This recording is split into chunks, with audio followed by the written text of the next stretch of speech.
a land without soil.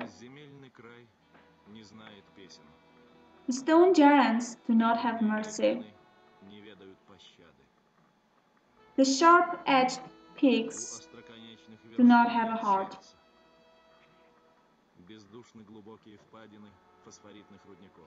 Deep valleys of phosphorite mines. The sun is burning the remnants of the Nauru island.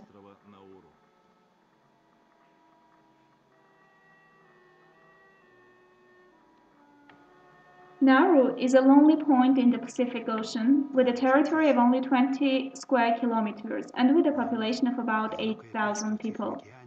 It is surrounded by water until the horizon. Nauru, an underwater coral mound, rose from the sea many million years ago. It's about 4,000 kilometers far from Australia and Hawaii. Living on the island demands efforts related to phosphorite mining. Phosphorite is the main and the only wealth of the nature here. From the moment when Nauru declared independence in 1967, the local government began phosphorite mining and exporting it to Australia, New Zealand, and other Pacific markets. Phosphorite is the key component of fertilizers. It brings Nauru about $60 million a year. But the island doesn't have any other sources of income. Of course, the island needs money. But the mining industry kills the trees and the soil, converting the wildlife into sections of emptiness. Jean-Michel and the biologist Richard Murphy observed the naked rocks rising on the island. Phosphorites contained in the bird droppings once gathered on the rocks of Nauru, or they were washed by seawater during the gradual immersion of the island. The rocks, that sometimes exceed 20-meter height, are stacked by hard coral limestones. The mining equipment gnaws phosphorite rock from the tenacious grab of the coral. The equipment does not leave anything except ghost towers rising on the island.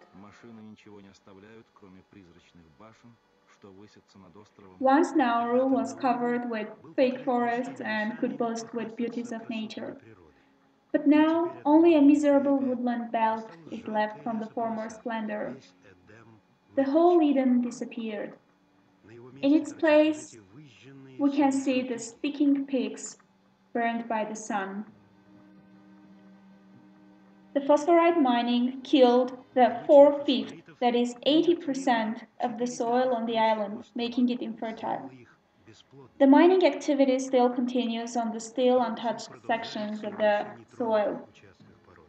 In 1995, the whole layer of phosphorites, including even the layers that were under the roads, was extracted.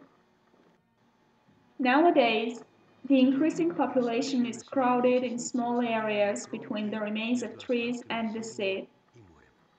What would you like to tell the world about Nauru?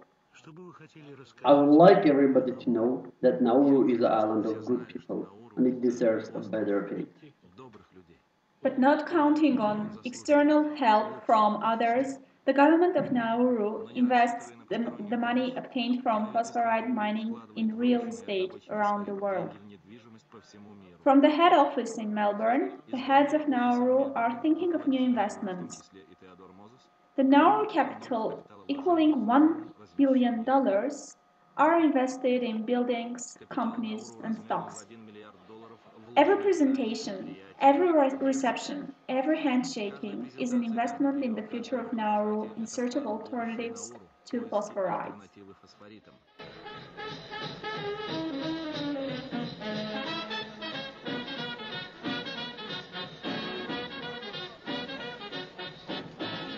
Celebrating the new beginnings, the islanders hope that their strategy will justify the risk. If our calculations are correct, then there will be dividends. We believe that we will be able to fix the situation in the coming years and restore our economy. The investment will give its fruits. James Angemia explains why people refuse to leave their bereaved island. Nauru is our home, and it will remain such whatever happens. It's our habitat that we inherited from our ancestors. We will live here. However, the habitat is composed of naked rocks emitting such a heat that the clouds are dissipated. This creates the effect of an oven where no rainfalls occur. There is some vegetation only in the deep stone canyons, unavailable to the humans. The authorities in Nauru have a risky plan costing $250 million. They intend to bring soil here and plant trees after they will destroy one rock after another.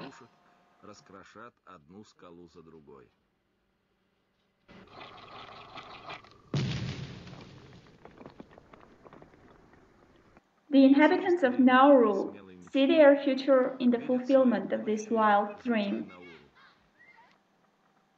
At last, the first ship in the last few months sails to the shores of Nauru to take the expensive load of phosphorites.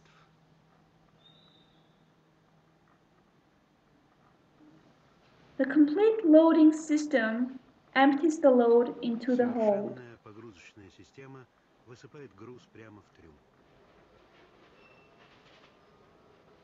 A cloud of dust rises, and the ship continues its journey.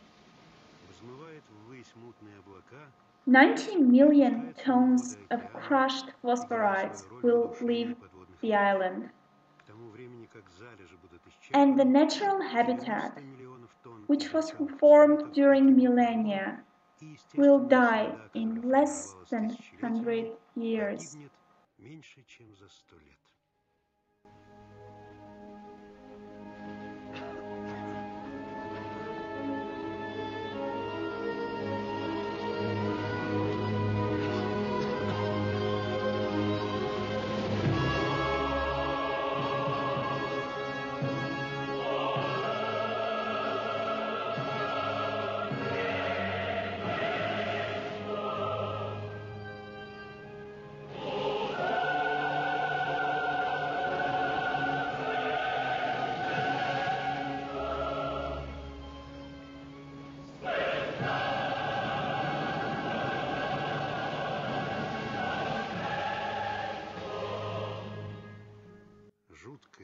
It's a terrible scene.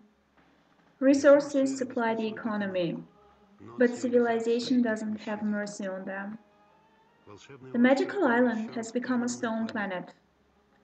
How can we have earthly harmony if the earth itself has disappeared?